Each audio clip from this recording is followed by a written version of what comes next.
Hello दोस्तों, नमस्कार, good morning, सुप्रभात। आप सभी लोगों का मेरे चैनल में स्वागत है। मैं हूं आपका दोस्त देवेंद्र कुमार। पिछले वीडियो में मैंने आपको बताया था कि आलू मटर की सब्ज़ी कैसे बनाई जाती है, और पिछले वीडियो में आलू मटर की सब्ज़ी बहुत ही उम्दा क्वालिटी सब्ज़ी बनी थी और बहुत ही अच्छा टेस्ट उसका आया था। इसलिए आज मैं एक दूसरा वीडियो लेकर के आया हूँ। एक बहुत ही उम्दा क्वालिटी का ब्रेकफास्ट है जो कि आप सभी लोग करते होंगे, स्ट्रीट फूड में लोग खाते हैं, सभी जगह ही उपलब्ध हो जाता है। और ये सबसे अधिक सर्दी के मौसम में और बरसात के मौसम में सभी लोग खाते हैं। तो आज चलो मैं बताता हूँ उसको। आज बताने वाला हूँ आलू के पकोड़े। आलू के पकोड़े कैसे बनते हैं, उसमें क्या क्या मसाला ज़रूरत पड़ेगी और किन किन चीज़ों की ज़रूरत पड़ेगी, वो सभी मैं आज आपको बताऊंगा। और इस वीडियो का अंत तक देखिए। आपको मैं इसमें एक लास्ट में एक टिप्स बताऊंगा जो कि आपके लिए बहुत ही कारगर होगा। और एक चीज़ और, इस वीडियो के अंतर्गत मैं एक चीज़ और बताऊंगा कि आप चटनी कैसे बनाना है, आपको किस तरीके से बनाना है, और एक गांव घरेलू तरीके से आपको चटनी बना करके दिखाऊंगा जो कि ना ही मिक्सी में पिसी होगी ना ही किसी में। वो एक बहुत ही मतलब जैसे गांव में लोग चटनी बनाते हैं उसी तरह से आपको चटनी बना के दिखाऊंगा, और बहुत ही उम्दा क्वालिटी चटनी बनती है। तो इस वीडियो को आप अंत तक जरूर देखिएगा। और अगर आप मेरे चैनल पर नए हैं तो प्लीज़ चैनल को सब्सक्राइब कीजिए और बेल आइकन को दबाना ना भूलिए। और अगर ये वीडियो अच्छा लगे तो प्लीज़ इस वीडियो को शेयर और कमेंट जरूर करें। चलो फिर शुरू करते हैं। तो दोस्तों शुरू करते हैं और बताता हूँ कि आपको किन किन चीज़ों की आपको ज़रूरत पड़ेगी। तो यहाँ पर आप देख रहे होंगे मैंने 4 आलू लिए हैं, थोड़ा सा धनिया लिया है, हरा धनिया, हरी मिर्ची ली है, नमक लिया हुआ है, ये बेसन लिया हुआ है, ये भुना हुआ जीरा है, जिससे कि आपका स्वाद बहुत ही बेहतर हो जाएगा उससे। और अगर आप लाल मिर्च पाउडर आप अगर खाते हैं तो लाल मिर्च आप ले सकते हैं, ठीक है। तो सबसे पहले हम क्या करेंगे, तो दोस्तों मैंने आलूओं को छील लिया है। अब छील करके इनको मैं कद्दूकस करूँगा। और हाँ, छीलने के बाद आलू को धो लीजिए जिससे कि आलू साफ़ हो जाएं। तो ये हमने इनको कद्दूकस कर लिया है। कद्दूकस करने के बाद हम क्या करेंगे, दूसरा बॉल लेंगे और उसमें हम एक साफ़ कपड़ा लेंगे और साफ़ कपड़े में इसको हम रखेंगे। तो मुझे क्या करना है, जो इसमें आलू में जो पानी है, बचा हुआ पानी है, वो हमको पानी को निकालना है। निकालने के बाद इसको हम यूज़ करेंगे। तो जितना हो सके उतना आप पानी निकाल दीजिए इसका।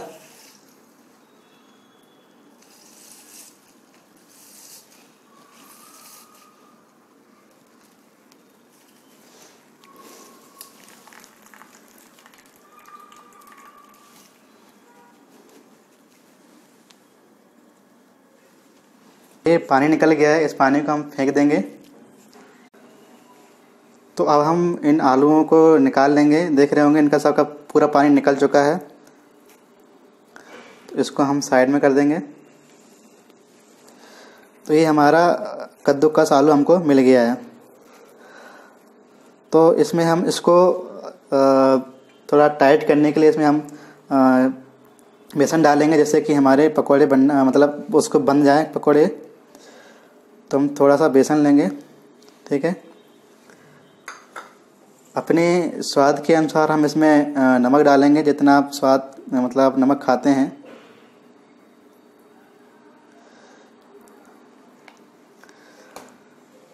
हल्का सा मिर्च डालेंगे।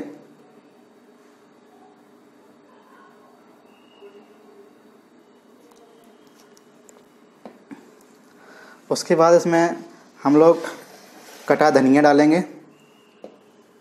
तो इसको हम काट लेते हैं।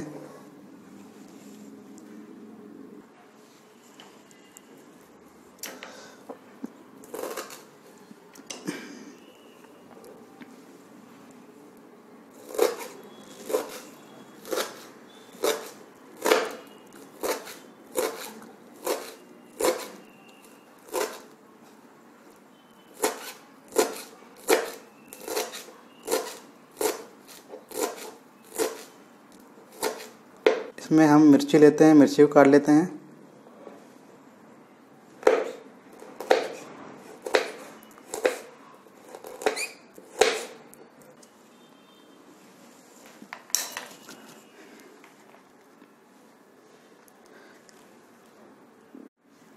दोस्तों हमने धनिया काट लिया है, मिर्ची काट लिया है, तो हम इस मिर्ची और धनिया को इसमें डाल देंगे।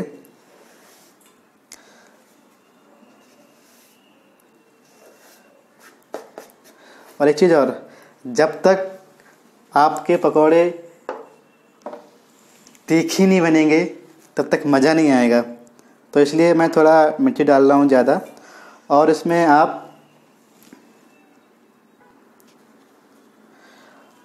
आप 1 चम्मच भुना हुआ जीरा,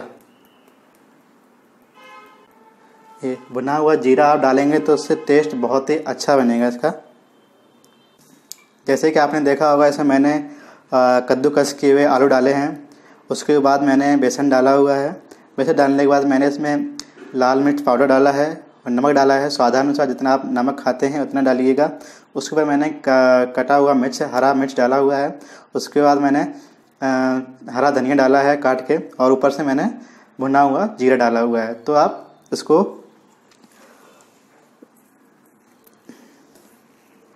इसको हम ऐसे गूँथ लेते हैं।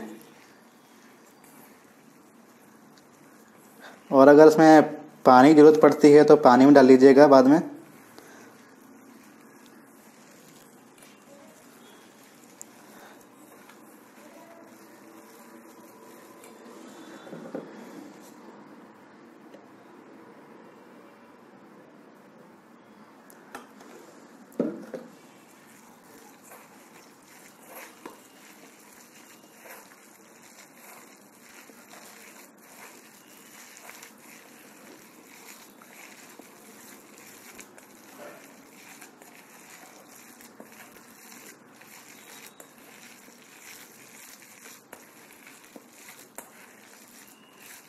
इसमें मैं थोड़ा बेसन और डालता हूँ, थोड़ा मतलब बंध जाए आलू।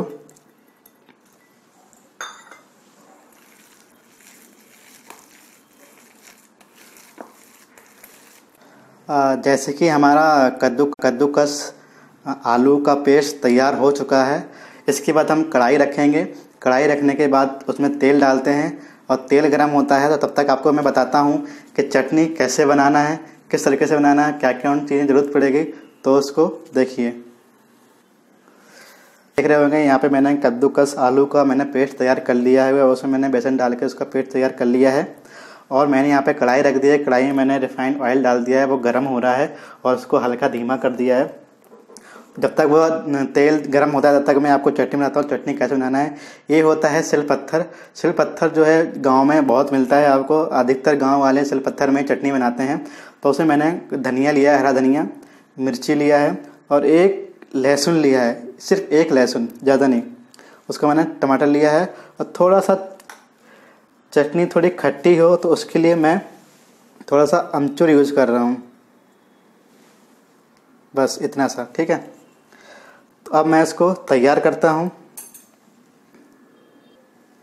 और ये होता है दूसरा पत्थर जिसके ज़रिए हम चटनी को पीसेंगे। तो हम इन सभी को मिला लेते हैं और पीसते हैं। तो देखते रहिए कैसे बनाना है इसको। तो मैं इसको साथ में कर लेता हूँ और इसको ऐसे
तो दोस्तों हमारी ये चटनी तैयार हो चुकी है। और याद रखिएगा कि चटनी को ज़्यादा बारीक नहीं करना है, ऐसे ही थोड़ा टुकड़े रहना चाहिए जिससे कि इसमें टेस्ट अच्छा आता है। यही यही यही अंतर है मिक्सी की चटनी में और अपना इस पत्थर की चटनी में। तो इसका टेस्ट बहुत ही उम्दा रहता है। आप इसको घर पे ज़रूर ट्राई कीजिएगा और इसको खाइएगा, फिर बताइएगा कि आपको चटनी कैसी लगी। तो दोस्तों इसको चटनी को निकाल लेता हूँ कटोरी में। तो इसको मैं निकालता हूँ कटोरी में।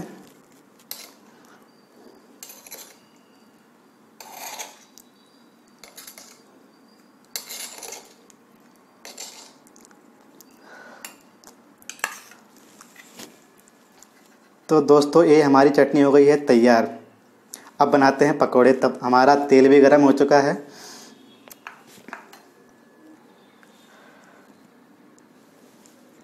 तो दोस्तों हमारा तेल हो चुका है तैयार, गर्म हो गया है। ज़्यादा गर्म नहीं करना है, मीडियम गर्म करना है, जैसे कि हमारे जो पकोड़े हैं बहुत उम्दा तरीके से पक सकें। तो हम इसमें जो है ऐसे छोटे छोटे ऐसे गोले बनाएंगे और उनको हम डीप फ्राई करेंगे। और जब आप पकोड़े डाल रहे हो तो आँच जो है धीमी कर लें।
और इनको मुझे हल्का मतलब थोड़ा डार्क ब्राउन करना है, जैसे कि हमारे पकौड़े एकदम कुरकुरे हो जाएं।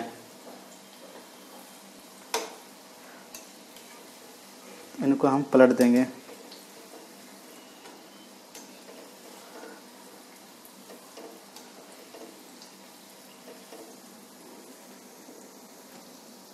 और थोड़ा गैस जो है मीडियम कर देंगे गैस को।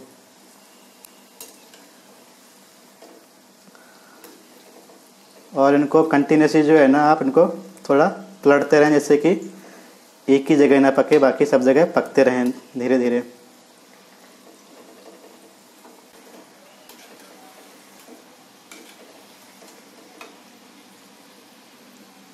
मतलब क्या कलर है, मतलब मस्त कलर आ रहा है और देखने में ही आपके मुंह में शायद पानी आ चुका होगा। तो इसको घर में ज़रूर ट्राई कीजिए। बहुत ही बेहतरीन उम्दा क्वालिटी के उम्दा टेस्ट होता है। बहुत ही मतलब आप खाओगे तो आप खाते ही रह जाओगे।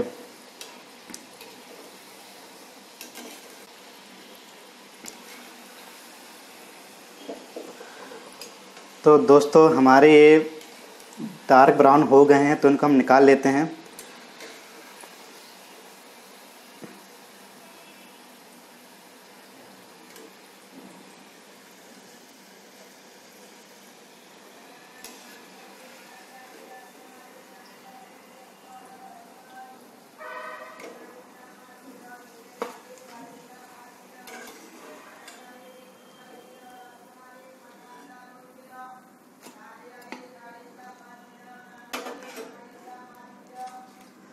ये देखिए कितना उम्दा क्वालिटी का कलर आया हुआ है। तो और बाकी को मैं सबको ऐसे निकाल लेता हूँ। तो लीजिए दोस्तों, गर्मा गर्म पकौड़े तैयार हैं, आलू के पकौड़े तैयार हैं। देखिए आपको कैसे लगे हैं। अच्छे लगे हों तो प्लीज़ इस वीडियो के नीचे कमेंट ज़रूर कीजिए और लाइक ज़रूर कीजिए। तो दोस्तों अब आती है बात टिप्स की। आपको एक बहुत ही उम्दा मतलब कारगर साबित होने वाली टिप्स आपको बताऊंगा। आपके यहाँ धनिया, हरी धनिया आपकी आती होगी, हरी धनिया पत्ती, जो कि शायद आप फ्रिज में रखते होंगे तो कुछ दिन बाद वो सड़ जाती होगी। तो उसके लिए एक बहुत ही कारगर तरीका है। आप उसको या तो पॉलीथीन में पैक करके रख दीजिए, या फिर आपके पास अगर कोई डिब्बा हो, प्लास्टिक का डिब्बा हो, तो उसमें आप रख दीजिए और उसको पैक कर दीजिए और उसको फ्रिज में रख दीजिए। वो आपकी धनिया आपकी कभी ख़राब नहीं होगी, बहुत दिन तक आपकी धनिया चलेगी। और अगर आपको ये मेरा टिप्स और ये वीडियो आपको अच्छा लगा हो तो प्लीज़ मेरे वीडियो को लाइक और शेयर ज़रूर कर दें और कमेंट ज़रूर करें।